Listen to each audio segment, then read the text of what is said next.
এবং স্বাগত জানাই আরেকটি ভিডিওতে। আজকের ভিডিওতে আমি কথা বলবো হস্তমৈথুনের অভ্যাস কখন থেকে শুরু হয়।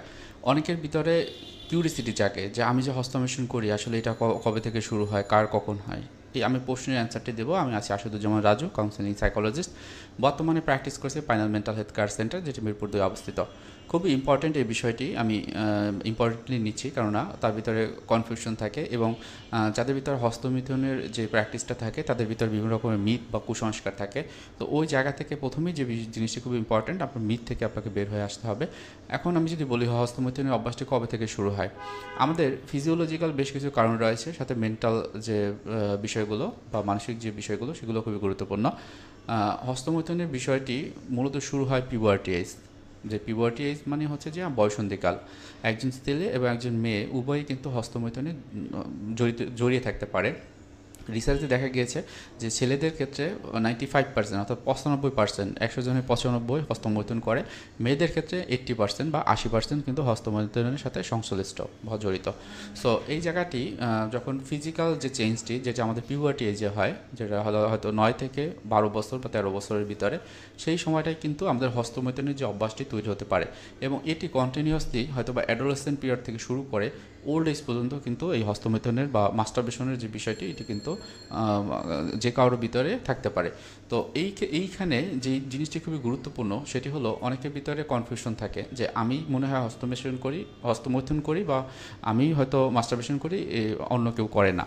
সো ওই সময়টা কি হয়, তাদের ভিতরে কিন্তু বিভিন্ন রকম স্ট্রেস তৈরি হয়, অ্যাংজাইটি তৈরি হয়, তখন তারা এই অভ্যাসটিকে একটু খারাপভাবে দেখে। কিন্তু মেডিকেল সায়েন্সে যে জিনিসটি সেটি হলো কি, এটি কিন্তু আমাদের বিভিন্ন রকমের যে স্ট্রেস হরমোন রয়েছে, যেমন কোর্টিসল বা অ্যাড্রিনাল যে হরমোনগুলো রয়েছে, যেটি আমাদের ভিতরে স্ট্রেস তৈরি করে, বা সেক্সুয়াল আর্জ থেকে আমাদের স্ট্রেস তৈরি হয়, সেটি কিন্তু রিলিজ করে।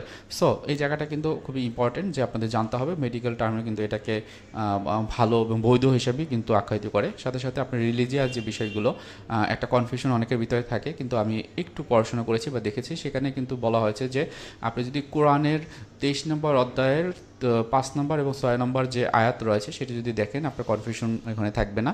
সেখানে খুবই গুরুত্বপূর্ণ যে বিষয়টি বলেছে যে আপনি সেক্সুয়াল যে আর্টসটি সেটি আপনি ফুলফিল করতে পারেন আপনার পার্টনারের সাথে, এবং সাথে সাথে আপনার যদি দাস থাকে সেই দাসের সাথে। অর্থাৎ আমরা যে বলি যে ওই সময়টায় একটা সময় দাস প্রথা ছিল, তারা কিন্তু এই অ্যাক্টিভিটিগুলো বা সেক্সুয়াল আর্টসটি তাদের মাধ্যমে ফুলফিল করতো। কিন্তু বর্তমান সময় কি হয়েছে, এটা কিন্তু এখন নেই।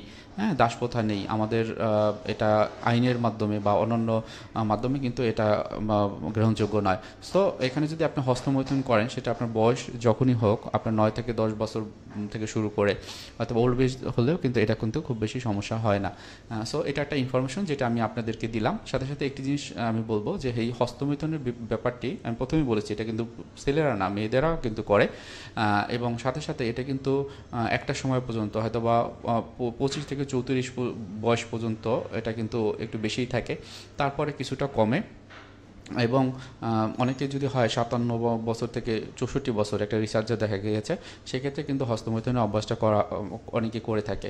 আপনি যদি বিবাহিত হয়ে থাকেন বা অনেক সময় বিবাহিত পুরুষদের ভিতরে কিন্তু এই যে হস্তমৈথুন বা এই যে মাস্টারবেশনের অভ্যাসটা কিন্তু থেকে থাকে। সো এটা কখন শুরু হবে কখন শেষ হবে এবং কোনো মানে এরকম সাইন্টিফিক ব্যাখ্যা নেই, তবে যে কোনো সময় এটা হতে পারে। মূল কথা হলো যে এটা হলো আমাদের ফিজিওলজিক্যাল যে কারণগুলো সেগুলো আমাদের এফেক্ট করে। সাথে সাথে যে মেন্টাল যে বিষয়গুলো, যেটা হলো আমি যদি বলি যে এই পিউবার্টি এজের কথা বললাম 10 থেকে 14 বছরের ভিতরে, এরপর 14 থেকে 18 বছর পর্যন্ত অ্যাডোলেসেন্ট পিরিয়ড, যেই সময়টা আমাদের মনের যে মানে বিস্তার, সেটি কিন্তু এই সময়টা খুব বেশি হয়। সো এই সময়টাই কিন্তু এটি বেশি বেশি হতে পারে। সো আপনারা সবসময় মনে রাখবেন যে এটা একটা ফিজিক্যাল নিড, যেখানে আমার প্রতি যদি হীনমন্যতা, অপরাধবোধ বা লজ্জা থাকে, সেক্ষেত্রে এটা সমস্যা হবে, আদারওয়াইজ এটা কোনো সমস্যা না। একটু বেশি বলে ফেললাম অন্য কিছু বিষয়, কারণ এর সাথে সংশ্লিষ্ট যারা এই ভিডিওটি দেখবেন হয়তো বা এই বিষয়গুলো কনফিউশন থাকবে।